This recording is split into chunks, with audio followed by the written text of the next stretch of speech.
Welcome to the next class of chapter number 3, and we were talking about atomic properties.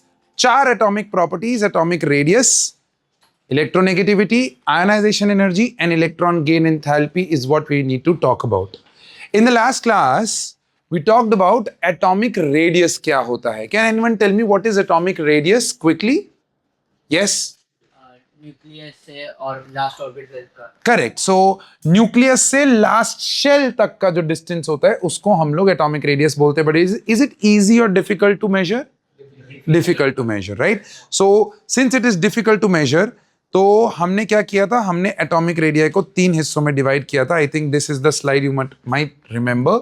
Covalent radii, van der Waals radii, metallic radii, because these are the 3 types of substances that we see in the what my dear friend, periodic table. फिर हमने trend की बात की थी. Left to right atomic radii decrease होता है, top to bottom atomic radii increase होता है. But there were some problems. Trends general एक तो याद रखना है, दूसरा एक्सेप्शंस. जैसे in a given period atomic radii of noble gases is always largest. Why? Because van der Waals radii देखा जाता है इसमें. Is this clear? परफेक्ट है ये चीज. अब एक पॉइंट ये. दूसरा पॉइंट कि टॉप टू बॉटम जाने पे 6th से 7th पीरियड जब हम मूव करते हैं तो 4f subshell electrons, f subshell electrons जो है वो वहां भरते हैं. हमने एक वर्ड लिखवाया था आपको, lanthanoid contraction. If you can just go back into your notes and find out कि लैंथेनॉइड कॉन्ट्रैक्शन क्या हमने पढ़ा था कि नहीं पढ़ा था. यस. और ये सारे टर्म, ये सारे ट्रेंड्स, प्रॉपर्टीज के जो ट्रेंड्स हैं, ये बेसिकली किस चीज पे डिपेंडेंट होंगे बच्चा? ये बेसिकली डिपेंडेंट होंगे ऑन टू टर्म्स. एक था आपका इफेक्टिव न्यूक्लियर चार्ज और दूसरा क्या था आपका? शील्डिंग. तो ये लास्ट क्लास के अंदर हम लोगों ने लेफ्ट टू राइट इनके ट्रेंड्स की बात की थी और उसके बेसिस पे एटॉमिक रेडियाई का ट्रेंड, जहां मैंने बोला था जेड इफेक्टिव जितना ज्यादा एटॉमिक रेडियाई उतना कम. सो एटॉमिक रेडियाई और जेड इफेक्टिव में इनवर्स प्रोपोर्शनैलिटी होती है. तो ये प्रोपोर्शनैलिटीज में याद रखो. I think trends will become easier for you. Okay, done. Then we move on to the next property for today. अच्छा, P by E ratio. Isoelectronic species में पी बाई ई रेशो देखना है, वो आपको ध्यान रखना है. Please make sure of that. Okay. Cations are always smaller than there parent atoms. True और false? Cations are always smaller than their parent atoms. True or false? True. And anions are always larger. Again, इसका give reason question आता है, बहुत favorite question है. P by E ratio. क्या देखना है आपको बच्चा? P by E ratio. जैसे आप एक एटम में से क्या निकालते हो? एक एटम में से क्या निकालते हो? इलेक्ट्रॉन निकालते हो. तो क्या होता है? उसके प्रोटॉन्स का नंबर बढ़ जाता है और इलेक्ट्रॉन्स का कम हो जाता है. तो पी बाई ई रेशो क्या हो जाएगा? बढ़ जाएगा. पी बाई रेशो बढ़ गया तो जेड इफेक्टिव बढ़ गया, इसीलिए कैटायन छोटे हो जाते हैं. एंड एनायंस के केस में एग्जैक्टली ऑपोजिट हो जाता है. This is something which has been taken in your last lecture. If anything that you have missed, please you can go back to that lecture. पाजी की कक्षा पे जाओ, यूट्यूब चैनल पे वो वीडियो देख लो. और फिर भी कुछ रह जाता है तो भाई पाजी जब तक जिंदा है तब तक आपको टेंशन लेने की जरूरत नहीं है. आप 100% रिव्यू के लिए आ सकते हो. नेक्स्ट प्रॉपर्टी का हेडिंग डालेंगे, that is electronegativity. Electronegativity, did we talk about this term somewhere? क्या हमने ये इलेक्ट्रोनेगेटिविटी के बारे में कहीं पे बात की थी? इलेक्ट्रोनेगेटिविटी, क्या हमने ऐसा कुछ टर्म कहीं पे यूज किया हुआ है? विच चैप्टर? 7th चैप्टर में. Very good. चैप्टर नंबर 7 में हमने ये चीज की थी, जहां हम ऑक्सीडेशन स्टेट को जब एक्सप्लेन करने जाते हैं तब मैंने आपको बताया था कि इलेक्ट्रोनेगेटिविटी करके एक चीज होती है. ओके. वहां पर मैंने आपको एक टिप दे दिया था कि अभी के लिए आप ऐसा रख लो कि जिसका एटॉमिक नंबर हायर है उसकी इलेक्ट्रोनेगेटिविटी हायर है. उतना ही रिक्वायर्ड था चैप्टर 7 में. लेकिन अब हम इस प्रॉपर्टी को डिटेल में पढ़ेंगे और ट्रेंड्स को समझेंगे. तो पहले तो इलेक्ट्रोनेगेटिविटी क्या होता है, मैंने आपको पहले भी बोला था कि हम जब एक प्रॉपर्टी को पढ़ेंगे तो सबसे पहले हम उसकी क्या समझेंगे बच्चा? क्योंकि एक बार आपको डेफिनेशन समझ में आ गई ना, तो फिर उसके अंदर से आपको ट्रेंड निकालना बड़ा आसान हो जाएगा। सो डेफिनेशन को समझो। तो मान लो मैं हूं और मेरा एक काउंटर पार्ट है, तो मान लेते हैं कि विहान है हमारे साथ, ठीक है। सो मैं हूं और विहान है। So is Vihaan a student to me? Yes. मान लो विहान है और मैं हूं, हम दोनों ने एक वड़ा पाव लिया। क्या लिया हमने? वड़ा पाव। अब वड़ा पाव लेने गए तो पता चला 40 रुपए का वड़ा पाव है। कितने रुपए का? तो 40 रुपए के वड़ा पाव में हमने जब अपनी जेबें टटोली तो पता चला, ओ यार, मेरे पास भी 20 रुपए है, तेरे पास भी 20 रुपए है। अब खाना तो था हमें, तो हमने क्या किया? शेयर किया होगा पहले तो मैंने 20 रुपए लिए, 20 रुपए मैंने ऐड किए, 40 रुपए दुकानदार को दिए कि भैया 40 सेंटीमीटर का वड़ा पाव देना एग्जैक्टली। आधा आधा करना है ना, शेयरिंग है। 20 उसने डाले, 20 मैंने डाले, तो उसने 40 सेंटीमीटर का वड़ा पाव बना के दिया। अब यहां पर है ट्रिक, ध्यान से समझना इस चीज को। So me and Vihaan we bought a shared vada pav of 40 centimetre. What is the ideal situation of division? कि 20 सेंटीमीटर उसका होना चाहिए और 20 सेंटीमीटर मेरा होना चाहिए। But Vihaan being a student to me, उसने क्या बोला? सर पहले आप। Obviously out of due respect. तो मैंने क्या किया? मैंने अपनी ताकतों का इस्तेमाल किया। सुप्रीम ताकत है मेरे पास टीचर होने की। तो मैंने क्या किया? मैंने वो वड़ा पाव लिया और 35 सेंटीमीटर खा लिया। पूरा तो नहीं खा सकता था, नहीं तो विहान पीछे भागता, क्योंकि शेयर करके लिया है ना। तो 35 सेंटीमीटर मैंने खा लिया वो शेयर्ड पेयर में से, लेकिन उसको मैंने सिर्फ 5 सेंटीमीटर दिया। तो क्या वड़ा पाव की डेंसिटी मेरे पेट में ज्यादा हुई कि नहीं हुई? हुई ना। That is what is electronegativity. Electronegativity is the ability of an atom to pull the shared pair of electron towards itself. देखो, आयोनिक कंपाउंड में इलेक्ट्रोनेगेटिविटी नहीं आता है। क्यों? बिकॉज वहां पर ट्रांसफर हो चुका है, इलेक्ट्रॉन्स का ट्रांसफर हो चुका है। ये सिर्फ और सिर्फ कौन से कंपाउंड में आएगा?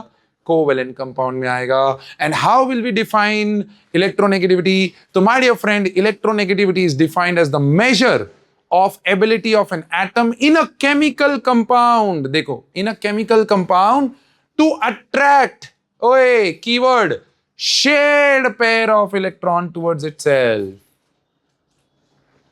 वड़ा पाव वाली कहानी याद रहेगी। बट प्लीज, एक साल ऐसा हुआ था जब मैंने ये वड़ा पाव वाली कहानी दी थी और मैंने पूछा इलेक्ट्रोनेगेटिविटी क्या होता है, बच्चा वड़ा पाव के रिस्पेक्ट में डिफाइन करने लग गया। तो भैया एनालॉजीज को आपको एनालॉजी की तरह लेना है, लेकिन एक्चुअली में डेफिनेशन क्या है वो समझनी है कि vada pav is shared pair of electron.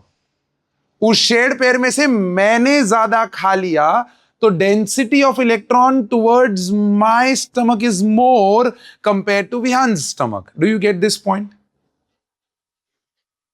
This is what you need to understand. Now, while you're writing this definition, think about it. Think about it.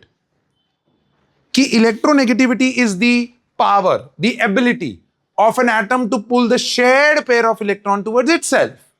Think about it. मेरे पास हाइड्रोजन है और मेरे पास somewhere over here क्लोरीन है. Okay, left to right जाते ना, तो hydrogen यहां है और क्लोरीन यहां है कहीं पे पीरियोडिक टेबल में है बच्चा. तो आप सोच के बताओ कि क्या लेफ्ट टू राइट मेरा Z इफेक्टिव जो है वो इंक्रीज होता है? Left to right Z effective increase होता है.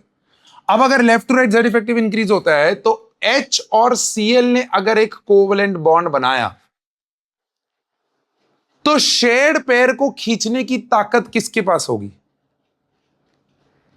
Think an answer. Okay, Z effective क्या होता है? Effective nuclear charge. वो किसका ज्यादा है इन दोनों में से? क्लोरीन का ज्यादा.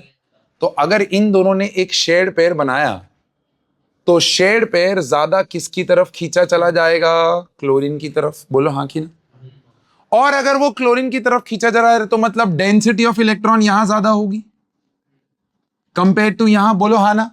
उसी की वजह से इस पे एक -1 लेते हैं और इस पे एक 1 इसी को तो हमने ऑक्सीडेशन स्टेट बोला था, बोलो हाँ ना। तो भैया chlorine is more attracting the shared pair of electron towards itself, तो can I say chlorine is more what my dear friend, electronegative in this. So therefore hydrogen के रिस्पेक्ट में क्लोरीन ज्यादा इलेक्ट्रोनेगेटिव हो गया, बिकॉज वो दोनों जब compound बनाते हैं तो क्लोरीन ज्यादा इलेक्ट्रॉन खींच रहा है। क्यों खींच रहा है? बिकॉज उसका क्या ज्यादा है, बट थिंक अबाउट इट, क्या down the group Z effective जो है वो डिक्रीज होता है? लेफ्ट टू राइट इंक्रीज होता है, डाउन द ग्रुप क्या होता है? डिक्रीज। ये हमने बोला था आपको, एक्चुअली तो Z इफेक्टिव इंक्रीज ही होता है, but shielding over power Z effective, तो हम ऐसा बोलते हैं कि Z इफेक्टिव डिक्रीज हो रहा है। बोलो हाँ ना, फॉर अवर ईज। तो अब सोचो कि फ्लोरीन, क्लोरीन और ब्रोमीन, मैंने आपको बोला था पहले 2 ग्रुप अभी याद हो जाने चाहिए थे, लीना की रब से फरियाद, बेटा मांगे कार स्कूटर बाप राजी। ये निमोनिक नहीं याद होने चाहिए, क्या याद होने चाहिए? एलिमेंट्स याद होने चाहिए। आज आपको नेक्स्ट 4 ग्रुप्स याद करने, that is 13th 14th 15th 16th, उसमें 17th भी ऐड कर लो तो बहुत बढ़िया, 5 ग्रुप याद हो जाएंगे। सो फिर कल बाहर आई आंटी, दैट्स बेसिकली और हैलोजन का ग्रुप, बोलो हाँ ना। और इसके निमोनिक्स में आपके ग्रुप्स में शेयर कर चुका हूं, सो आई फील कि आप लोगों ने थोड़ा उस पर कुछ एफर्ट डाला होगा, और you might have started learning. Why I am telling you, because अगर ये एलिमेंट सीरीज में याद नहीं हुए तो आप ट्रेंड्स हमेशा उल्टे करके आओगे, क्योंकि ये सीरीज में याद होने चाहिए। अब सोचो, क्या down the group Z effective decrease हो रहा है? पक्का।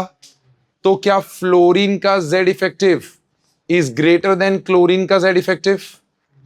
तो अगर फ्लोरीन और क्लोरीन ने अब बॉन्ड बनाया तो फ्लोरीन खींचेगा, बोलो हाँ कि ना। और अगर फ्लोरीन खींच रहा है तो क्या ये मोर इलेक्ट्रोनेगेटिव हो गया कंपेयर टू दिस? तो ऐसा नहीं है कि chlorine is more electronegative, it is not an absolute statement, no.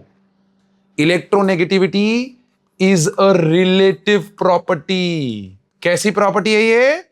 Relative. ये पॉइंट आप कहीं पे लिख के रख सकते हो, ये पॉइंट आप कहीं पे लिख के रख सकते हो कि electronegativity is a relative property, और कंपाउंड में एलिमेंट किसके साथ जुड़ा है उसके हिसाब से उसकी इलेक्ट्रोनेगेटिविटी डिफाइंड होती है। सो इफ आई से HCl में who is more electronegative? Cl, but in FCl who is more electronegative? तो F। अब ऐसे करते करते 3 साइंटिस्ट थे जिन्होंने इलेक्ट्रोनेगेटिविटी पे काम किया है, अलग अलग, अपना अपना इंडिपेंडेंट काम है।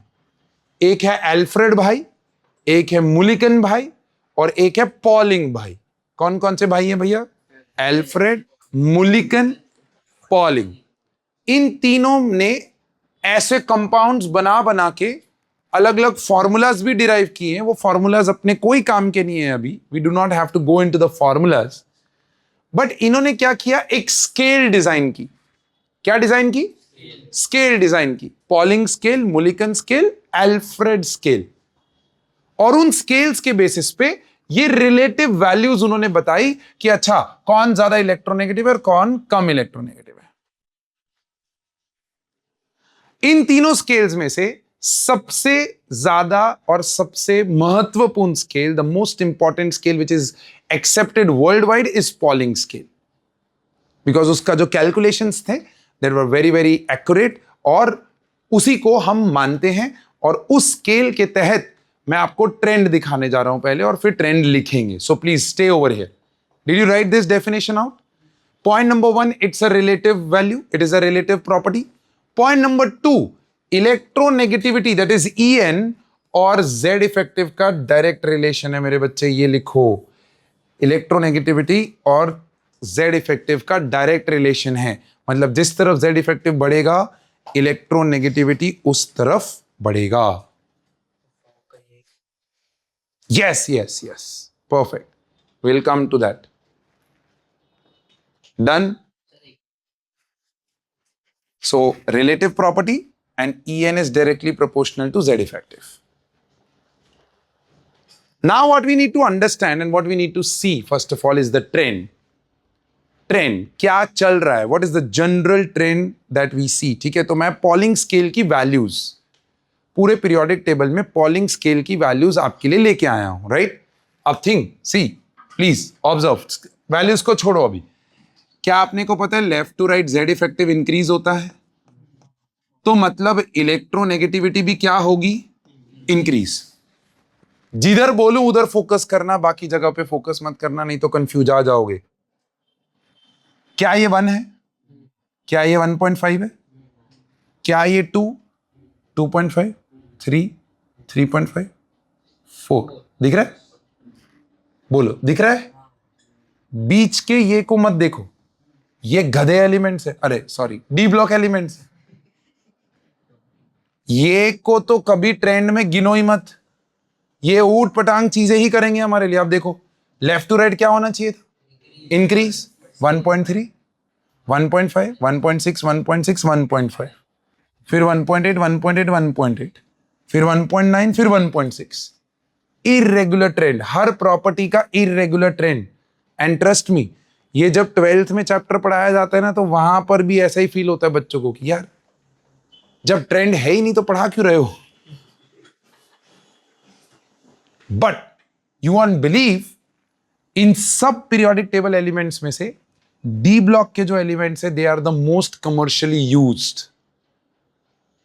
तो एक्चुअली में डी ब्लॉक में ट्रेंड्स इतने इंपॉर्टेंट नहीं है जितनी उनकी प्रॉपर्टीज इंपॉर्टेंट है। Are you there with me? तो हम जब भी ये ट्रेंड्स की बात करेंगे ना, we will always do on the representative elements. Now what do you mean by representative elements? S block and P block, S block and P block. तो लेफ्ट टू राइट एस से P move करने पे electronegativity क्या होती है, increase होती है। Why? Because Z effective increases. तो अगर एक गिवन पीरियड में बात करूं, halogens will have the highest electronegativity. Halogens will have the, अब बच्चा बोलता है सर नोबल गैसेस को क्यों नहीं लिया? एक मिनट सोचो, सोचो, क्या नोबल गैस बॉन्ड बनाते हैं? तो जब बॉन्ड बनाते ही नहीं है तो उनकी इलेक्ट्रोनेगेटिविटी का वैल्यू कैसे निकालोगे? तो इसीलिए आप देखो फर्स्ट 3 एलिमेंट्स में वैल्यू नहीं दिखेगा, लास्ट के 2 में दिखेगा। ये क्यों? अरे यार एक्सेप्शन नहीं है, ये लास्ट में 2 में क्यों दिखेगा? इसका आंसर मैं चैप्टर नंबर 4 में दूंगा, क्योंकि जब हम केमिकल बॉन्डिंग समझेंगे तब आपको पता चलेगा कि ओ दुनिया ही हिला दी क्रिप्टॉन और ज़ेनॉन ने। सर वो बॉन्ड ही नहीं बनाते तो क्या? एक्सीलेंट, ऐसा अभी तक हमें पता है। चैप्टर नंबर 4 में जाते ही ये चीजें थोड़ी सी खुल जाएंगी, और वो जब खुलेंगी तो आपको पता चलेगा ओ अच्छा, oh is this clear? Perfect है, डन है। तो ये चीज कहानी समझ में आई। So in a given period halogens have highest electronegativity in a given period. Top to bottom क्या होता है? डिक्रीज, जेड इफेक्टिव डिक्रीज होता है। तो मुझे बताओ, यहां से यहां increase, top to bottom decrease, तो क्या फ्लोरीन बिकम्स दैट कॉर्नर जहां पर हाईएस्ट इलेक्ट्रोनेगेटिविटी दिखेगी? बोलो हाँ कि ना? हाँ, तो फ्लोरीन का हाईएस्ट है, देखो, और किसी का भी वैल्यू 4 नहीं है। हाँ, now this is interesting. Again 7th period elements, इनको हम कंसीडर नहीं करते हैं ट्रेंड में, रेडियो एक्टिव है ये, हम यहां तक ही देखते हैं। तो सर हमें कौन सी चीज को कंसीडर करना? S block, P block, S block के अंदर 6th पीरियड तक, पी ब्लॉक के अंदर 6th पीरियड तक, दैट्स इट। सॉरी 5th, और नोबल गैस 6th और 7th, और नोबल गैस हटा दो ट्रेंड में। So fluorine comes out to be the corner, बोलो हाँ कि ना? अले बोलो यार। हाँ, so fluorine has the highest electronegativity in the entirety of the periodic table. और अगर आप देखो एस्टेटीन 2.2 है, 4.2 नहीं है। हाँ, वो डाउन द ग्रुप डिक्रीज ही होने वाला है। अच्छा, आप जरा देखो, अब ये ट्रेंड को हम लेते नहीं है बट लिखी हुई है वैल्यूज, ठीक है? You can get this picture from any of the legitimate site of chemistry, ठीक है? कोई भी रैंडम साइट मत लीजिएगा, ये बहुत अच्छी अच्छी साइट्स हैं केमिस्ट्री के लिए, जहां से आप ये रेफरेंसेस ले सकते हो। दे हैव मेड दैट, वो स्टैंडर्ड चीजें बना रखी है उन लोगों ने, so you can get these from there. अब इधर देखो, तो fluorine is most electronegative. Next, second element, what I am expecting, what should be the second left to right increase, top, तो ये तो हाईएस्ट हो गए ना, और टॉप टू बॉटम डिक्रीज, तो एक्सपेक्टेड यही था कि chlorine should become the second most electronegative, बोलो हाँ ना। बट अगर आप देखो क्लोरीन की वैल्यू 3 है और ऑक्सीजन की वैल्यू 3 पॉइंट, और ये मैं आपको चैप्टर नंबर 7 में भी बता चुका हूं कि फॉन्कल, याद आया? हाँ, कि फ्लोरीन मोस्ट है वो तो पता है, लेकिन उसके बाद आना चाहिए था क्लोरीन, बट आता है ऑक्सीजन फिर नाइट्रोजन। अब क्वेश्चन है सर ऐसा क्यों हुआ? Why oxygen nitrogen have more electronegative, जबकि नाइट्रोजन और क्लोरीन का वैल्यू 3 ही है, देखो रिलेटिव वैल्यू 3, लेकिन जब नाइट्रोजन और क्लोरीन का बॉन्ड बनता है तो nitrogen has more power to pull. क्यों? It is because of small size of these elements. Small size है ना, ऑक्सीजन और नाइट्रोजन, ये down the group size decrease होता है। Down the group size increase की डिक्रीज? इंक्रीज होता है। तो भैया क्लोरीन का साइज बड़ा हो गया है, थर्ड शेल में चला गया, ये लोग सेकेंड शेल वाले हैं, तो इनका जो न्यूक्लियस है वो कंपेयर टू क्लोरीन थोड़ा सा ज्यादा पावरफुल हो जाता है because of small size. That's the reason you need to put in your head कि व्हाई दिस एक्सेप्शन। बाकी टॉप टू बॉटम डिक्रीज है, वो डिक्रीज ही दिख रहा होगा। क्या दिख रहा है? डिक्रीज दिख रहा है, डिक्रीज दिख रहा है, डिक्रीज दिख रहा है, डिक्रीज दिख रहा है। ओह, 2 के बाद 1.5, 1.5, ओह 1.6, 1.7, और तो हीलियम तो 1.8। Oh my God. तो ट्रेंड में प्रॉब्लम ग्रुप नंबर 13, ट्रेंड में प्रॉब्लम लेफ्ट टू राइट। तो पहले आप क्या करोगे? जनरल ट्रेंड लिखोगे। What is the general trend? What is the general trend? Left to right your electronegativity increases because Z effective increases. Top to bottom your electronegativity decreases because Z effective decreases. पहले इतना point लिखोगे, फिर उसके बाद हम heading डालेंगे exceptions.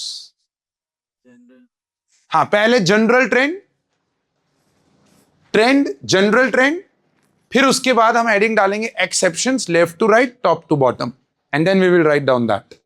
तो जैसे ये पार्ट लिख लोगे, कहानी आती है कि इसके अंदर एक्सेप्शंस क्या थे। तो एक्सेप्शंस लिखो भैया, डालो हेडिंग एक्सेप्शंस, एंड उसके अंदर लिखो from left to right, left to right exception, fluorine is most electronegative, और उसके बाद ऑक्सीजन, फिर नाइट्रोजन, फिर क्लोरीन, राइट? फॉन्कल, why oxygen and nitrogen are more electronegative, ऐसा क्वेश्चन आ जाता compare to chlorine, compare to chlorine. That's one way of asking the question. Second way क्या है? आपको बोलेगा this is one question, second question is arrange, arrange fluorine, oxygen, sulfur, nitrogen and chlorine in decreasing order of their electronegativity. अब देखो, पहले वाले question का तो आंसर मैं ऑलरेडी आपको दे चुका। क्या है आंसर बताओ? Small atomic radius which leads to more Z effective, and hence this is the case that oxygen and nitrogen have higher electronegativity compared to chlorine. That's one. Second, जब भी ऐसे question हो, और देखो आपके चैप्टर 3 में से अगर मैं मानूं कि पेपर के अंदर 5 क्वेश्चन है, मान लो कि 5 क्वेश्चन है चैप्टर 3 के, उस 5 में से 3 क्वेश्चन कुछ ऐसे ही होंगे, एलिमेंट्स दिए होंगे और बोला जाएगा arrange them in the order of their some specific property, जिसमें से एटॉमिक रेडियस हो सकता है, आयनाइजेशन एनर्जी हो सकता है, कुछ भी हो सकता है। तो जब भी ऐसा दिया हो ना, ऑलवेज प्रोसेस फॉलो करना, नहीं तो गड़बड़ हो जाएगी। Always make a mini periodic table of those elements. एक अप्रोक्सीमेट क्या करोगे? अरेंजमेंट डालोगे, राइट? सो फ्लोरीन, फ्लोरीन के बाजू में ऑक्सीजन, ऑक्सीजन के नीचे सल्फर और सल्फर के नीचे, सल्फर के बाजू में chlorine. That's how the periodic table में इनका अरेंजमेंट ऐसा है ना। अब देखो left to right electronegativity increases, top to bottom decreases, तो भैया फ्लोरीन सबसे हाईएस्ट आए। फिर सेकेंड नंबर पे आना चाहिए था क्लोरीन, बट एक्सेप्शन इंक्लूड कर दिया उसने, तो ऑक्सीजन ज्यादा होगा। अब ऑक्सीजन ज्यादा हो गया, उसके बाद क्लोरीन और सल्फर में, तो भैया लेफ्ट टू राइट क्या होता है, इंक्रीज, तो chlorine is more compare two sulphur. That's how your arrangement will come. ये जो भी ऑप्शन में आपको दिखे वो ऑप्शन आपको सही से टिक करना है। अच्छा नाइट्रोजन भी है, तो यहां पर बेसिकली नाइट्रोजन, फिर chlorine and sulphur. Yes electronegativity relative होती है, करेक्ट, तो फिर प्रॉपर वैल्यू कौन सी है? गुड क्वेश्चन कि सर अगर you know electronegativity is a relative value, तो प्रॉपर वैल्यू कहां से आई? तो इसके लिए मैं आपको जस्ट एक टर्म देता हूं, ये थर्मोडायनेमिक्स में हम पढ़ेंगे, फिर वहां पर मैं आपको पॉलिंग स्केल का फॉर्मूला दूंगा। There is something called as bond enthalpy, या मैं बोलूं बॉन्ड एनर्जी। क्या होता है ये bond energy? What is bond energy? कि जब दो एटम्स आपस में कंबाइन करते हैं, तो कंबाइन करने के बाद ये बॉन्ड के अंदर क्या एनर्जी रहती है उसको बॉन्ड एनर्जी बोलते हैं। फॉर इजियर, केमिकल बॉन्डिंग में जाते ही मैं इसको थोड़ा और बेटर एक्सप्लेन करूंगा। Energy required to break the bond between the two bonded atoms. ये एनर्जी पकड़ के बैठा है ना, अब ये एनर्जी, ये दोनों एटम्स एनर्जी पकड़ के बैठे तभी तो बॉन्ड बना। अब अगर मान लो कि ये 10 जूल एनर्जी है, तो अगर मैं बाहर से 10 जूल एनर्जी दे दूं तो क्या ये बॉन्ड टूट जाएगा? हाँ, क्योंकि ये 10 जूल एनर्जी से जुड़ा हुआ है। मैं बाहर से 10 जूल एनर्जी दे दूंगा तो ये दोनों एटम्स अलग हो जाएंगे, तो ये बॉन्ड पे डिपेंडेंट है।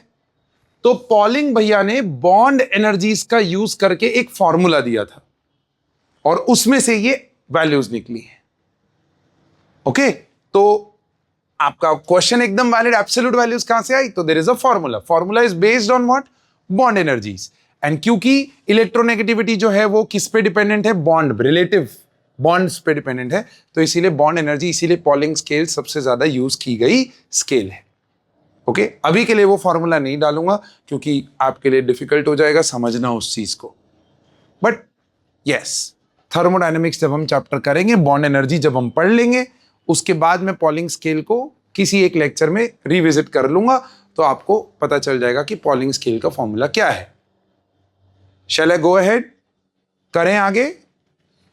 पक्का? ये लिखा आपने एक्सेप्शंस, क्वेश्चंस लिखे, दैट्स वन। फिर आता है टॉप टू बॉटम का एक्सेप्शन। बाबा टॉप टू बॉटम में एक्सेप्शन, ये दो जगह पे एक्सेप्शन मिलेगा, एक मिलेगा 13th ग्रुप में और एक मिलेगा 14th ग्रुप में। अच्छा, let me go back to that table जहां हम वैल्यूज लेके बैठे हुए थे, तो क्या it will be better to explain this. Okay, तो अगर आप देखोगे तो 13th ग्रुप में there is a problem. 13th group में बोरॉन के बाद आना चाहिए था एल्यूमिनियम, एल्यूमिनियम के बाद गैलियम, गैलियम के बाद इंडियम और इंडियम के बाद क्या आना चाहिए था? थेलियम। बैंगन आलू गाजर इन थैला, डाउन द ग्रुप यही होता है ना, boron, aluminium, gallium, indium and thallium, and down the group electronegativity what? Decreases. लेकिन यहां पर क्या हुआ? देखो यहां पर हुआ क्या, ये ट्रेंड फॉलो नहीं हो रहा। बोरॉन के बाद कौन आया मेरे बच्चे? थेलियम। देखो 2 के बाद 1.8, फिर कौन आया? इंडियम, फिर कौन आया? Gallium, and aluminium got the least electronegative value. तो पहले तो ऑड वन आउट क्वेश्चन, यहां से क्वेश्चन होता है which among the 13th group element has the least electronegativity। अब बच्चा जो है बैंगन आलू गाजर इन थैला याद रखता है, वो बोलता है थैला सबसे नीचे, इलेक्ट्रोनेगेटिविटी डाउन द ग्रुप क्या होती है? डिक्रीज होती है। तो थैले की इलेक्ट्रोनेगेटिविटी क्या है? कम है। थैला मतलब थेलियम। लेकिन यहां ट्विस्ट है, वो याद रखना, और ट्विस्ट में ये सबसे लीस्ट हो जाता है। अब इसका कारण देखो, एक्सेप्शन तो समझ लिया। So top to bottom 13th group में एक्सेप्शन है, this is wrong, this is right. Now why is this so? That पहले समझ लो, फिर आराम से लिखो। क्या हमने आपको बताया था कि डाउन द ग्रुप जाने पे इस जगह पे यहां पर F सबशेल इलेक्ट्रॉन्स फिल होते हैं और ये F subshell electrons in fact aluminium से गैलियम जाने में डी सबशेल भी फिल होगा, बोलो हाँ ना। तो D and F subshell electrons fill होते हैं और मेरे प्यारे दोस्त these are what my dear friend poor shielders. और क्योंकि ये पुअर शील्डर्स हैं तो न्यूक्लियस का ताकत है। शील्डिंग क्या होता है? फोर्स ऑफ रिपल्शन, बोलो हाँ ना। सो फोर्स ऑफ रिपल्शन होता है ये और जेड इफेक्टिव होता है खींचने की ताकत। अब अगर फोर्स ऑफ रिपल्शन पुअर हो जा रहा है तो do you agree Z effective increase हो जाएगा? बिकॉज मैंने लास्ट क्लास में एक फॉर्मूला दिया था, nuclear charge, effective nuclear charge is nuclear charge minus what? Sigma. ऐसा करके एक फॉर्मूला नोट डाउन करवाया आपने ने। Effective nuclear charge is nuclear charge minus sigma. अगर नहीं हुआ है तो अभी नोट डाउन कर लो, कुछ नहीं है। Nuclear charge is the actual charge that the electron should experience. Sigma is the force of repulsion. ये 10 न्यूटन था, ये 3 न्यूटन है, तो इफेक्टिवली 7 न्यूटन आपके इलेक्ट्रॉन को फोर्स ऑफ अट्रैक्शन लग रहा है। ये फॉर्मूला आपने ने लास्ट लेक्चर में देखा है। नहीं देखा है तो अब आपने देख लिया। ये सिग्मा को कैलकुलेट करने का मैंने आपको रूल भी बताया था कि स्लेटर्स रूल करके एक रूल आता है जिससे हम सिग्मा कैलकुलेट कर सकते हैं, शील्डिंग कांस्टेंट कैलकुलेट कर सकते हैं। Not required at this stage but yes there is a way to calculate this sigma. ऐसे रैंडमली फॉर्मूलाज नहीं है ये। आप हो मेरे साथ? अब जितना शील्डिंग पुअर होता जाएगा, सोचो ये अगर पुअर हो गया, ये तो 10 ही है, अगर ये 3 की जगह पे 1.5 हो गया तो क्या 10 में से 1.5 माइनस हो रहा है? तो क्या इफेक्टिव न्यूक्लियर चार्ज बढ़ जाएगा? अब effective nuclear charge down the group बढ़ गया। अब जैसे ही वो डाउन द ग्रुप बढ़ गया because of the D and F subshell filling, तो इन लोगों का effective nuclear charge is higher compare to this. इसीलिए इन लोगों का इलेक्ट्रोनेगेटिविटी कंपेयर टू एल्यूमिनियम क्या हो गया? ज्यादा हो गया। Point number 1। फिर बात आती है इसमें और इसमें भी थेलियम क्यों ज्यादा हो गया? बिकॉज थेलियम में डी के साथ साथ एफ भी भर गया। देखो यहां पर आते हैं ना एफ सबशेल, वो लेंथेनॉइड्स, वो एफ भर गया। अब एफ भर गया तो all the more poor shielding हो गया। पुअर तो था ही, पुअरेस्ट शील्डिंग हो गया। तो पुअरेस्ट शील्डिंग हो गया तो जेड इफेक्टिव काफी स्ट्रांगली बढ़ गया और उसकी वजह से मेरे प्यारे दोस्त यहां पर इलेक्ट्रोनेगेटिविटी में ये खेल हुआ। Are you with me till here? क्या आप मेरे साथ हैं यहां तक? So why this trend change is because of the down the group there is a filling of D and F subshell, and that D and F subshell filling which leads to poor shielding. Hence, therefore, there is effective nuclear charge increases, and it increases largely. That is why your, my dear friend, your electronegativity trend has this in 13th group. तो बच्चा बोलता है sir 13th में क्यों problem है? फिर 14th में भी होना चाहिए था, 15, 16, 17 सब में होना चाहिए था ये, बट उनमें तो नहीं आ रहा है। देखो क्या 14th में है प्रॉब्लम? है ना? देखो 2.5 के बाद 1.8 डिक्रीज हुआ, सही है, लेकिन उसके बाद सेम हो गए। फिर देखो क्या 3 से 2.2 लार्ज डिक्रीज, लेकिन फिर देखो डिक्रीज हुआ but that decrease is very small. यहां पर 0.8, यहां पर 0.2 और यहां पर 0.1 और फिर नीचे देखो नहीं। आओ इधर आओ, क्या यहां से यहां लार्ज डिक्रीज, फिर उसके बाद 1 का डिक्रीज। ये 1 का है, ये 0.1 का है, ये 0.3 का है और ये 0.1 का है। ये सब इनकी वजह से हो रहा है because down the group D और एफ सबशेल भरते हैं, जिसकी वजह से ये प्रॉब्लम होती है। सो आपको ऐसा अगर रीजन पूछ लिया जाए तो you have to just write the keyword. It is because of the filling of D and F subshell, which are poor shielders, leads to effective nuclear charge increase, hence the trend. Same यहां देखो, यहां से यहां large decrease, फिर उससे कम, उससे कम, उससे। तो ये चीज मैक्सिमम बच्चे जो है वो नजरअंदाज कर जाते हैं कि पाजी ने बोल दिया था इलेक्ट्रॉनिक कॉन्फ़िगरेशन पे अपना हाथ बिठाओ भैया, ये आएगी और बहुत अच्छे तरीके से ये हॉन्ट करने आएगा, वो समय शुरू हो गया है अब। ये प्रॉपर्टी के बाद जो नेक्स्ट दो प्रॉपर्टीज हैं, मतलब total 3 properties, that is electronegativity, ionization energy, electron gain enthalpy. अगर आपका कॉन्फ़िगरेशन वाला पार्ट क्लियर नहीं है तो आप इन प्रॉपर्टीज को समझ नहीं पाओगे कि अच्छा ये डी क्या है, एफ क्या है। अगर बच्चा वहां कंफ्यूज है, D subshell, F subshell, poor shielders क्यों होते हैं? बिकॉज ऑफ देयर शेप ये होते हैं। वो लास्ट क्लास में हमने ये शील्डिंग वाले पार्ट में देखा। अगर आप लोगों ने ये नहीं पकड़ा है ढंग से तो my dear friend, it will be difficult for you to understand this. इसीलिए सबसे पहले कॉन्फ़िगरेशन को अपनी ताकत बनाओ, right? So write this exception top to bottom for group 13 and 14। 13 में तो प्रॉब्लम ही है, 14th में फर्स्ट एलिमेंट से सेकेंड एलिमेंट में large decrease and then there is constancy and same goes in the entire P block. It is because of this, ठीक है? ये पूरा आपको लिखना है। It is because of the filling of DNF subshell on moving down the group. There is filling of DNF subshell electrons, which are poor shielders. Hence, Z effective increases. Hence, the trend. I give you 10 seconds to write this down. चलो, तो next property discuss करते हैं, which is ionization enthalpy. अब देखो, ionization enthalpy को समझने के लिए आपको सबसे पहले ये समझना पड़ेगा कि आयन क्या होता है, right? So ion is basically nothing but a cation over here, alright? तो अगर मैं आपको एक एटम दूं, let's suppose मैंने आपको एक एटम दिया like this, ठीक है? तो ये 3 शेल वाला एटम है। अब ये 3 शेल वाला एटम है तो ऑब्वियसली इसका जो पीरियड हो जाएगा वो पीरियड नंबर 3 हो जाएगा, क्योंकि वैलेंस शेल 3rd दिखाई है मैंने, ऑलराइट? अब अगर आप नोटिस करो तो यहां पर इलेक्ट्रॉन्स, यहां पर इलेक्ट्रॉन्स, यहां पर इलेक्ट्रॉन्स। अब ये जो वैलेंस शेल का इलेक्ट्रॉन है ये basically is getting attracted towards the nucleus, तो there is a force of attraction and obviously electron और इलेक्ट्रॉन के बीच में there is a force of repulsion as well. इसको शील्डिंग बोलते हैं और इसको जेड इफेक्टिव बोलते हैं, करेक्ट? तो अब मैंने क्या किया, मैंने बाहर से एनर्जी दिया। Now when I give energy from outside तो ये फोर्स ऑफ अट्रैक्शन पे क्या करेगा, अटैक करेगा और उसको डिक्रीज करेगा।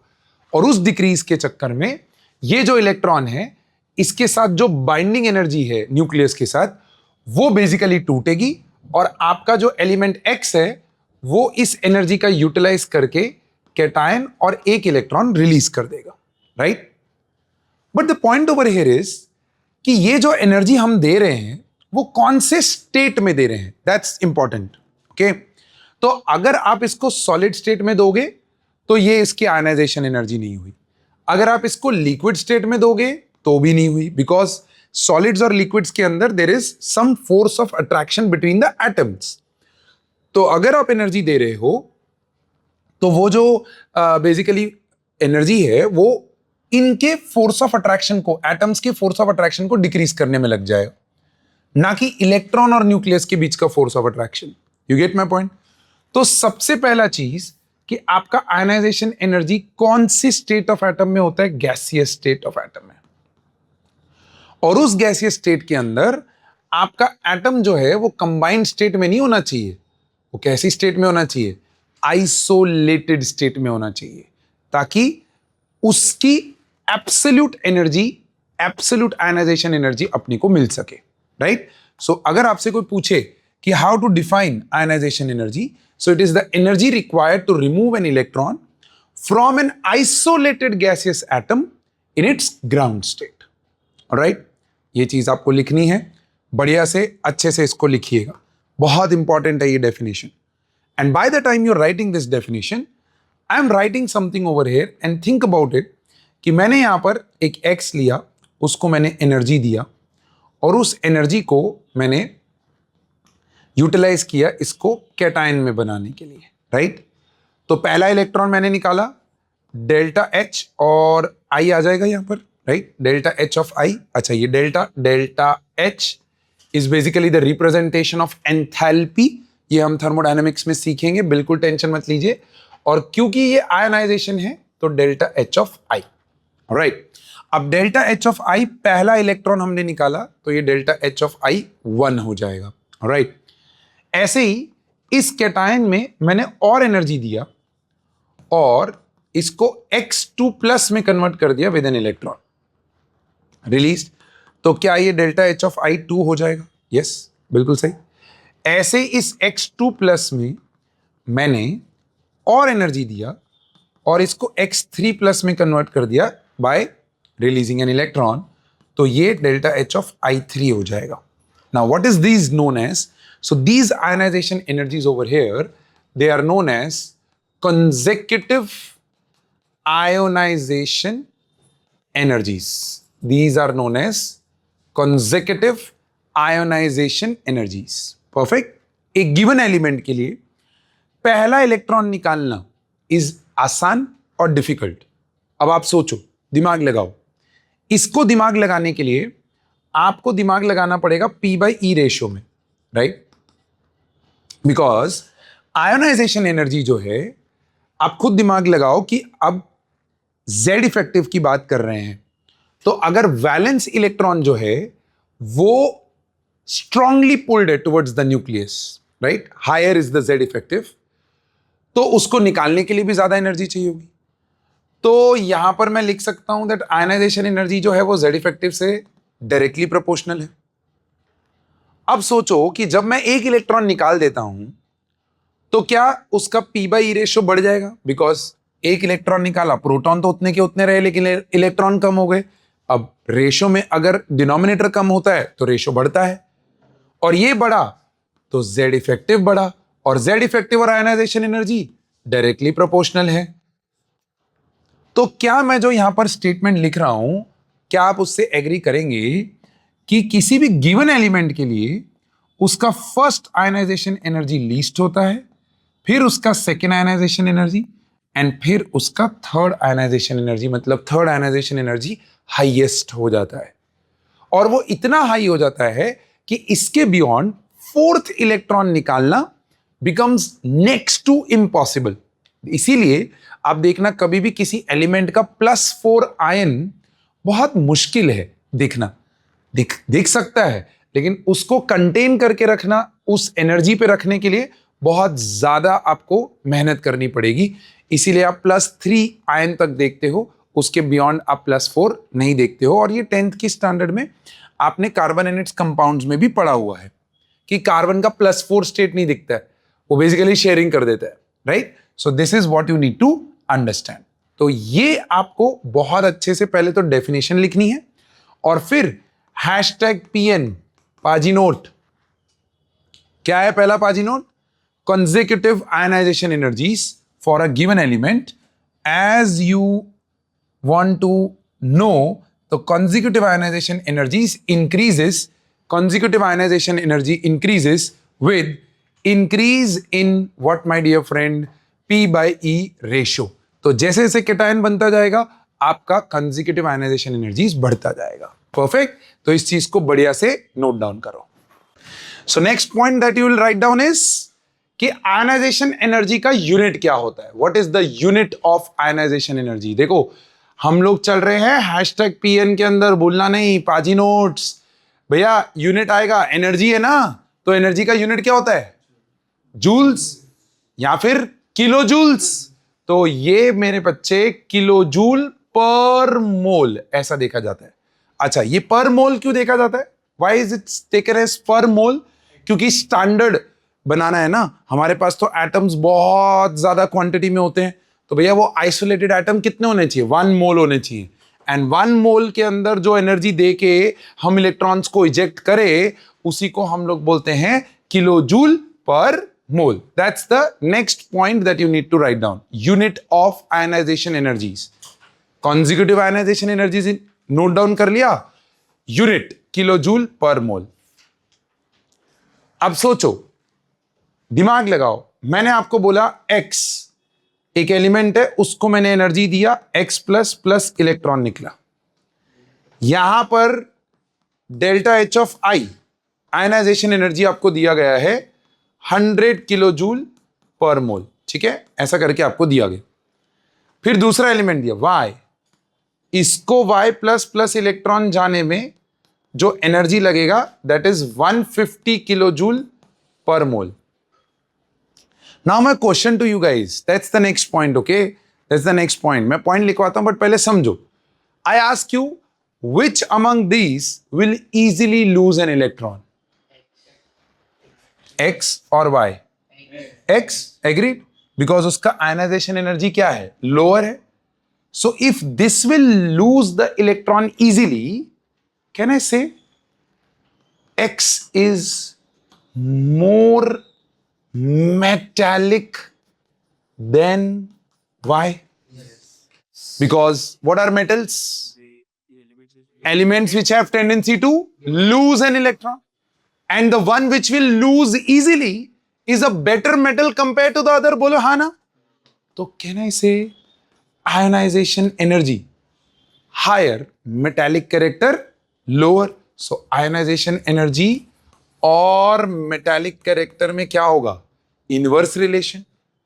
ओए, एग्री करते हो कि नहीं करते हो? आयनाइजेशन एनर्जी और मेटेलिक कैरेक्टर में क्या होगा? इनवर्स रिलेशन होगा. Higher the ionization energy, it is difficult for an element to lose its electron. And if it is difficult to lose an electron, is it more metallic or less metallic? Less metallic. वही तो कर रहा. Inverse relation. No exceptions. Lower the ionization energy, higher is the metallic character. So, this point is the relation between ionization energy and metallic character. So, higher the ionization energy, that's the point you will write down. Higher the ionization energy, lower is the metallic character. Higher the ionization energy, lower is the metallic character. Very, very, very important.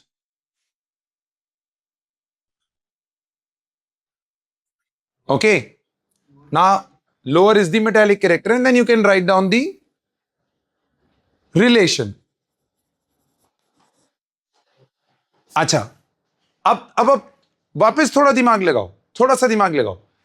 इन दोनों में से faster cation कौन बनाएगा? X और Y में से faster cation कौन बनाएगा? कैटायन समझ में आता है ना? अपना प्लस फॉर्म कौन फास्टर बना सकता है?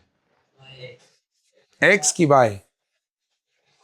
अगर लूज कर रहा है तो पॉजिटिव तो बन रहा है. सिंपल, मैंने खाली लैंग्वेज चेंज किया, उसमें आपका आंसर चेंज हो गया. आप सोचो, ले भाई, एक्स और वाई में कौन ज्यादा इजीली लूज कर सकता है इलेक्ट्रॉन? तो जब वो ज्यादा इजीली लूज कर सकता है तो फास्टर कैटायन कौन बनाएगा? एक्स. ला बोल, कहानी समझ में आई? अब ये क्यों रिलेट किया वो मैं आपको बताता हूं. अगर ये फास्टर कैटायन बनाएगा तो सोचो, दिमाग लगाओ. मेरा एक्स है, ये मेरा वाई है, right? So this is X, this is Y, और इनके सामने एक एनायन खड़ा है. कौन खड़ा है? तो कौन फास्टर रिएक्ट करेगा इसमें से? जो फास्टर कैटायन बना सकता है कि जो स्लोअर कैटायन बना सकता है? फास्टर. तो think about it. Faster cation बनाने के लिए आयनाइजेशन एनर्जी क्या चाहिए? Low. Lower the ionization energy, higher is the reactivity. Can I say that? So ionisation energy और रिएक्टिविटी का रिलेशन दे दिया मैंने आपको. Metallic character inverse proportional, reactivity भी inversely proportional. Lower the ionization energy, higher is the reactivity. Please write this point. Please write this point. Lower the ionization energy, faster is the cation formation. Faster is the cation formation. Hence, higher is the reactivity. And then finally, you can just, put this relation. Fluorine सबसे less reactive. Fluorine cation बनाता ही नहीं है. हाँ, don't go into the wrong place. We are talking about metals. Metals are on the left side of the periodic table. बोलो हाँ ना? हाँ, तो ध्यान रखना, बहुत इंपॉर्टेंट है. प्लीज राइट दिस डाउन, अच्छे से लिखो. लिख लिया? आयनाइजेशन इज हेल्प कौन सा एलिमेंट के सबसे ज्यादा आते आते ट्रेंड्स करेंगे ना, अभी ट्रेंड्स बाकी है हमारा, ट्रेंड्स करेंगे आपको समझ में आ जाएगा। अब देखो, शैल आई गो अहेड? अब आयनाइजेशन एनर्जी और जेड इफेक्टिव का कैसा रिलेशन है? डायरेक्ट।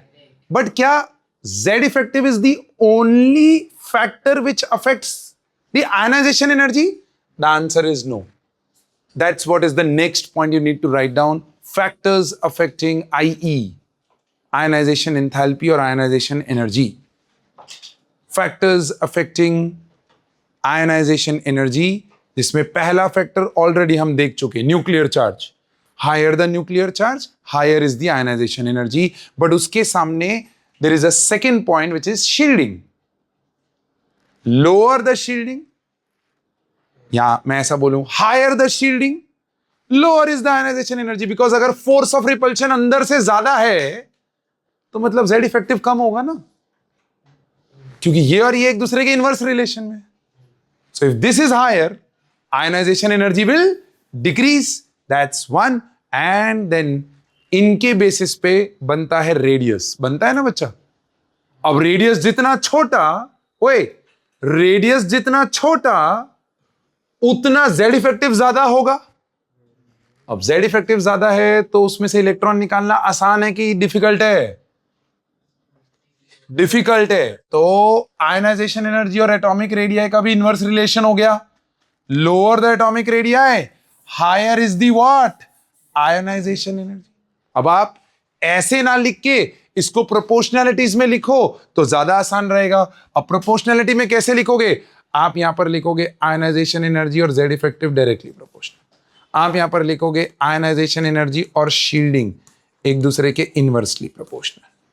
आप यहां पर लिखोगे आयनाइजेशन एनर्जी और एटॉमिक रेडियाई एक दूसरे के इनवर्सली प्रोपोर्शनल। तीन फैक्टर। फिर चौथा फैक्टर, चौथा फैक्टर ये बड़ा इंपॉर्टेंट है, इसीलिए मैंने इसका कोई डायग्राम नहीं रखा, इसको मैं समझाने वाला हूं आपको। प्लीज यहां पर देखो, प्लीज कंसंट्रेट करो, everyone concentrate over here. The fourth factor over here, my dear friend, is penetration.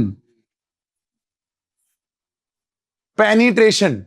अब सोचो, ध्यान देना, मैंने आपको बोला कि आपके पास एक एलिमेंट है X, ठीक है, उसका जो इलेक्ट्रॉन है वो S सब शेल में है। किस में है? And there is an element, this is element X, there is an element Y, जिसका वैलेंस इलेक्ट्रॉन जो है, valence electron is in P subshell. बोलो बताओ, इन दोनों में से किसका पेनिट्रेशन ज्यादा है टुवर्ड्स द न्यूक्लियस? हमने लास्ट क्लास में पेनिट्रेशन पावर देखा था। S being spherical in nature, तो उसके ऊपर इफेक्टिव न्यूक्लियर चार्ज जो है वो क्या लग रहा है? यूनिफॉर्म लग रहा है। उसकी वजह से आपका S is more penetrated, so it is attracted by the nucleus more strongly. Therefore अगर यहां से इलेक्ट्रॉन निकालना है तो ज्यादा एनर्जी लगेगी कंपेयर टू यहां से निकालना है तो। हाँ, वो आपको ध्यान देना है कि ये सेम सबशेल के होने चाहिए। मतलब ये 2s है तो ये 2p होना चाहिए, ये 3s है तो ये 3p होना चाहिए। अगर मैं 2s और 3p को कंपेयर करूं तो ऑब्वियसली 3 भैया दूर जा चुका है, वो ऑलरेडी दूर जा चुका है, तो उसको तो निकालना आसानी है। बोलो हाँ कि ना? दूर चला गया इलेक्ट्रॉन तो इफेक्टिव न्यूक्लियर चार्ज तो डिक्रीज ही हो जाएगा, तो उसको तो निकालना आसानी हो जाएगा। मैं यहां बोलूं compare to 2p and 3s, तो बच्चा बोलता है सर 3s में से निकालना डिफिकल्ट है। अरे नहीं भाई, ये थर्ड शेल है, ये सेकेंड शेल है, इस पे ऑलरेडी इफेक्टिव न्यूक्लियर चार्ज ज्यादा है कंपेयर टू दिस। अरे आर यू विद मी बच्चा? तो s और p में से निकालना इजी है, s में से निकालना डिफिकल्ट है for a same shell, because उसका पेनिट्रेशन क्या होता है? ज्यादा होता है। सो लिखो fourth point, for same shell, fourth point, for same shell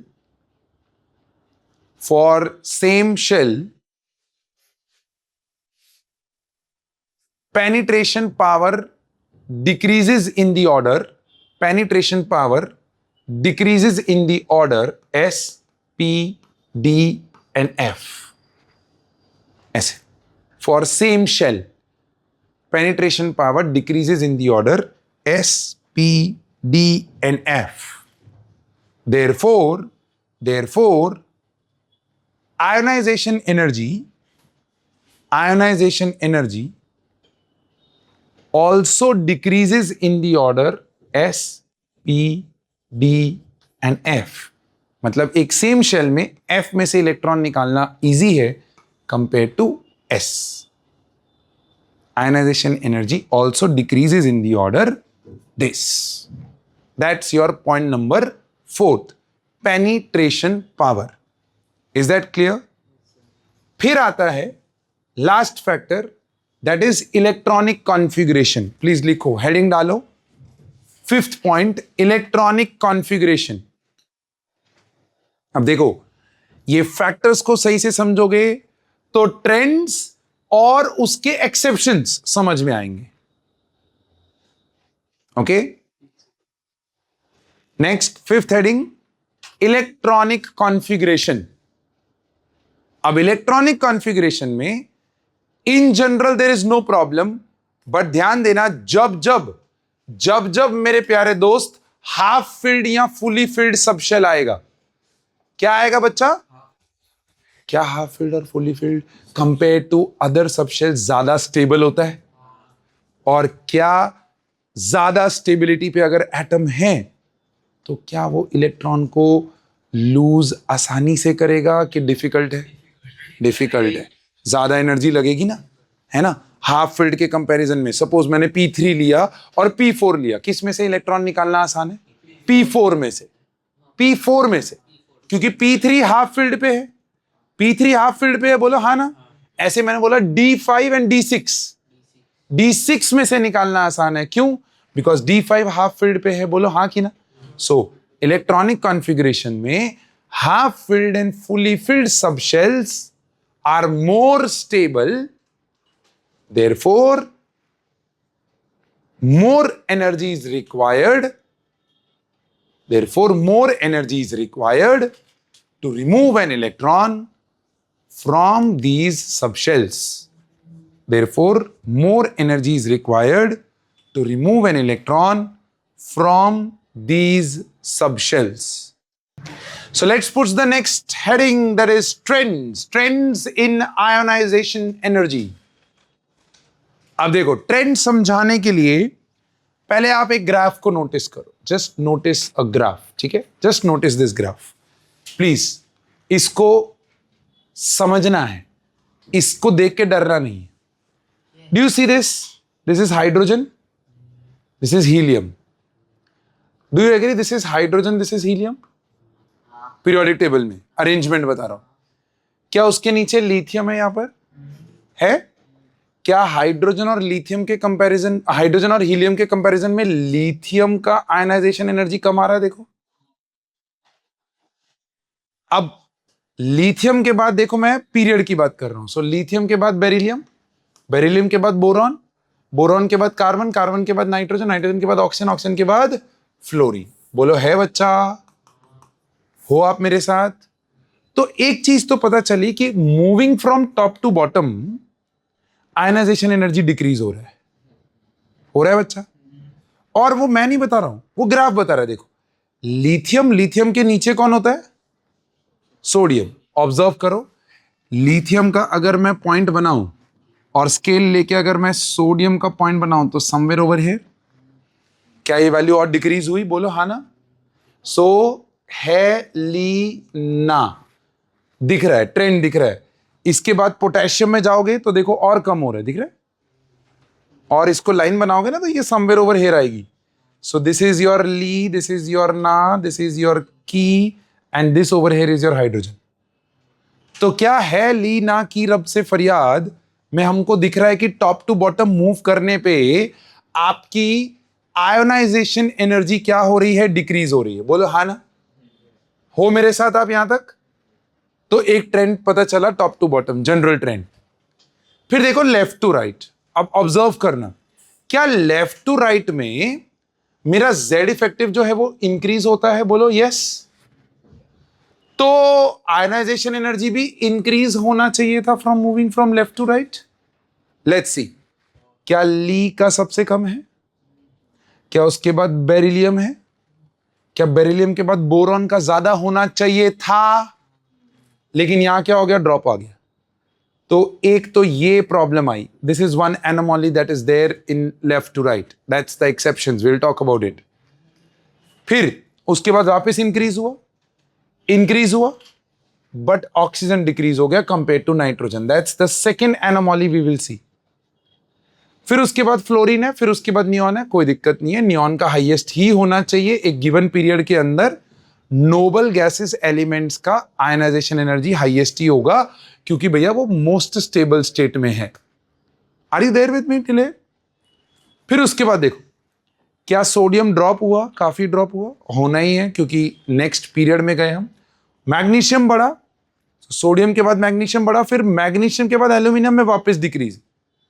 तो जो आपका बेरिलियम और बोरॉन में प्रॉब्लम था कि बेरिलियम ज्यादा हो गया, वही प्रॉब्लम मैग्नीशियम और एल्यूमिनियम में भी कंटिन्यू हुआ बच्चा। फिर बड़े, फिर वापस जो प्रॉब्लम नाइट्रोजन और ऑक्सीजन में था, वही प्रॉब्लम उनके नीचे वाले एलिमेंट्स में भी हुआ। तो ये एक पता चल गया कि पूरे पूरे ग्रुप में प्रॉब्लम है ये। फिर उसके बाद बड़ा कहानी खत्म, कोई दिक्कत नहीं। Are you with me till here? पक्का? अब जनरल ट्रेंड में क्या लेफ्ट टू राइट जाने पे हमारा आयनाइजेशन एनर्जी इंक्रीज होगा और टॉप टू बॉटम आने पे आयनाइजेशन एनर्जी डिक्रीज होगा? That's a general trend. ये तो लिख लोगे, left to right Z effective बढ़ रहा है, top to bottom Z effective घट रहा है, इसीलिए आयनाइजेशन एनर्जी का ये ट्रेंड है। Can I expect this from you? Will you be able to write this general trend? What is more important over here is exceptions. What is more important is exceptions.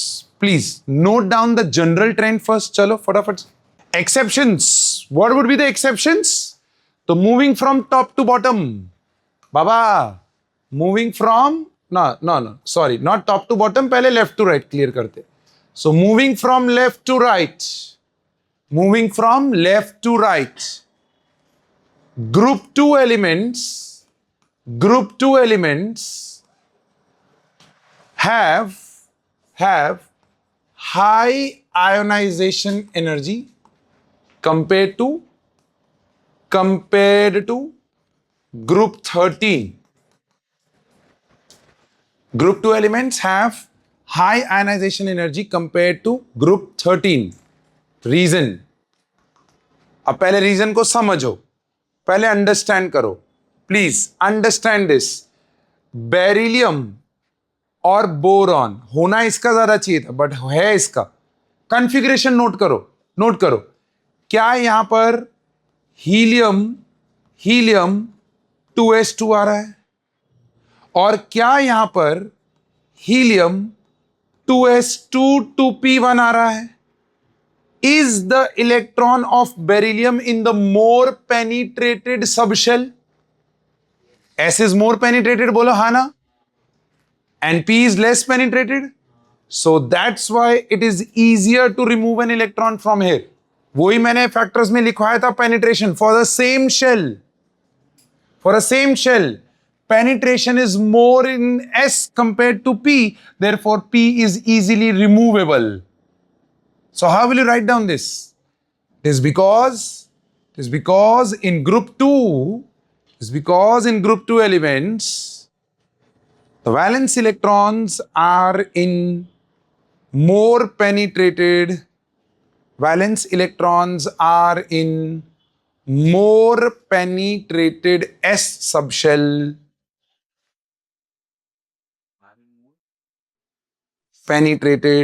S subshell, compared to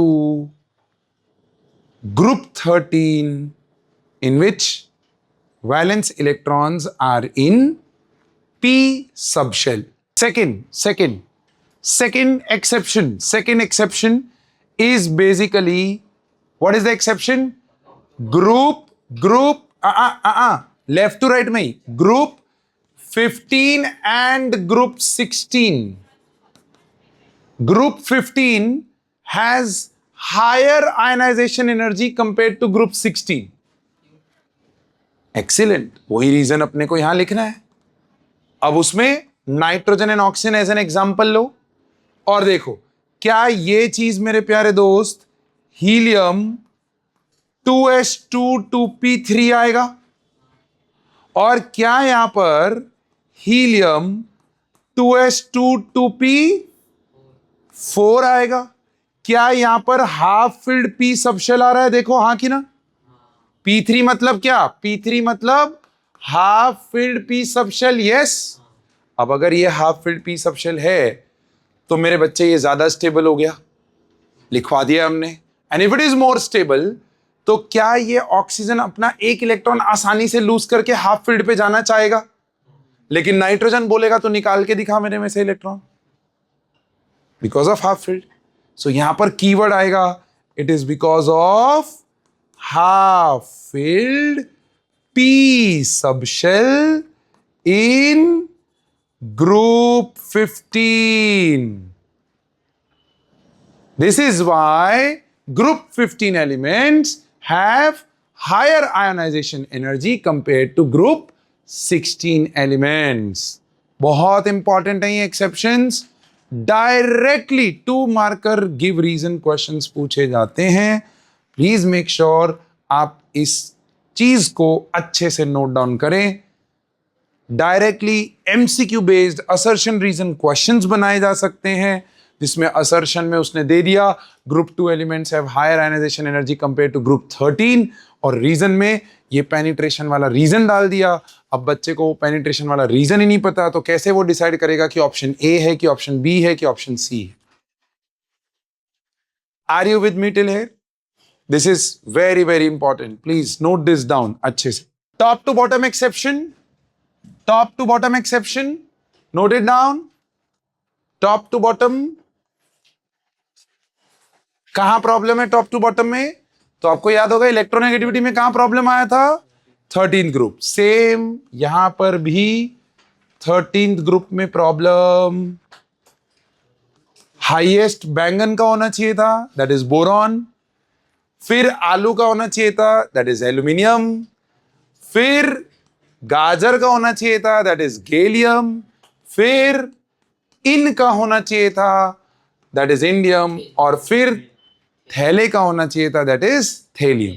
ऐसा होना चाहिए था, but down the group जाने पे आपका d and F subshell electrons fill होते हैं, जिसकी वजह से जेड इफेक्टिव क्या हो जाता है? इंक्रीज हो जाता है। वो हमने रीजन ऑलरेडी लिखा हुआ है, वही रीजन यहां पर भी है।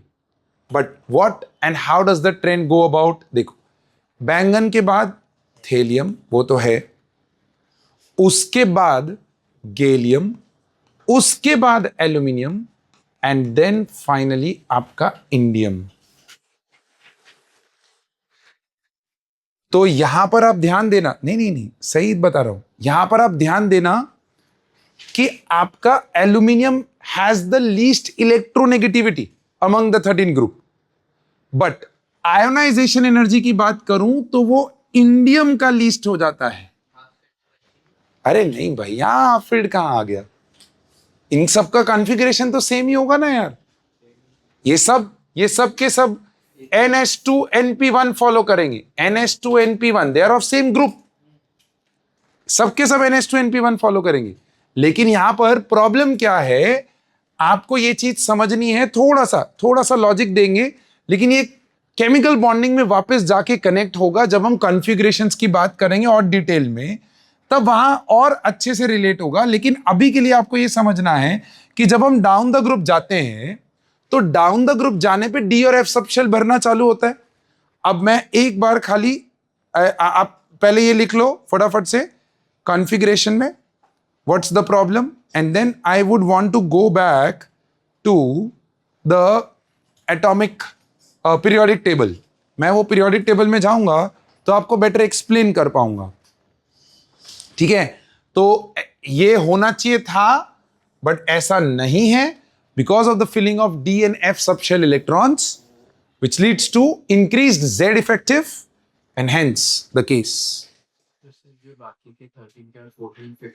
उसमें अगेन बहुत बढ़िया कि सर उसमें भी प्रॉब्लम है, yes, on moving from second period to third period element there is a large decrease, but on moving from third period to the seventh period element the decrease is small, है decrease ही, है decrease he, but the decrease is small. Exception कैसे हुआ? Down the group तो decrease ही होना चाहिए था, हो तो डिक्रीज ही रहा है, but the decrease is small. Sir जो I think so 16th group था, उसमें सेकंड से थर्ड पीरियड में एग्जैक्ट 1 का डिफरेंस आ रहा, उसके बाद दैट इज इलेक्ट्रोनेगेटिविटी बच्चा। आप इलेक्ट्रोनेगेटिविटी और आयनाइजेशन एनर्जी को मत मिक्स करो, वो इलेक्ट्रोनेगेटिविटी की वैल्यूज थी। आयनाइजेशन एनर्जी में 13th ग्रुप में मेजर प्रॉब्लम, उसका कारण मैं पीरियोडिक टेबल में जाऊंगा तो आपको बता सकता हूं कि देखो भैया, यहां पर ये जो 13th ग्रुप है ना, this is just adjoining to the d block. दिख रहा है बच्चा? ये जस्ट यहां पर ज्वाइन हुआ है, इसीलिए यहां सबसे ज्यादा प्रॉब्लम्स है। अब जैसे जैसे हम लेफ्ट टू राइट और जाते हैं ना, तो इनका जो इफेक्ट है, डी और एफ सबशेल की शील्डिंग का जो इफेक्ट है, वो डिक्रीज होना चालू हो जाता है। यहां सबसे ज्यादा है, they become the poorest shielder at this juncture, and that is why the Z effective has a random factors in the 13th group. अब देखो, यहां से यहां जा रहे हैं तो there was no d subshell in the internal part. यहां से यहां जाने में आप कॉन्फ़िगरेशन लिखोगे तो आपको पता चल जाएगा। This is 1s2 2s2 2p1, this is 1s2 2s2 2p6 3s2 3p1। Aluminium की बात कर रहा हूं। कहां है डी? यहां पर नहीं है, बट जैसे आप गैलियम में जाओगे तो डी आ जाएगा। गैलियम से इंडियम जाओगे तो अभी भी डी ही है, तो यहां पर शील्डिंग में इतना बड़ा इंपैक्ट नहीं आया, बट जेड इफेक्टिव डिक्रीज हो गया। एंड देन गोइंग डाउन बच्चा, indium to thallium, indium to thallium, यहां पर आपका बेसिकली क्या है? एफ भरा। दिख रहा है यहां पर?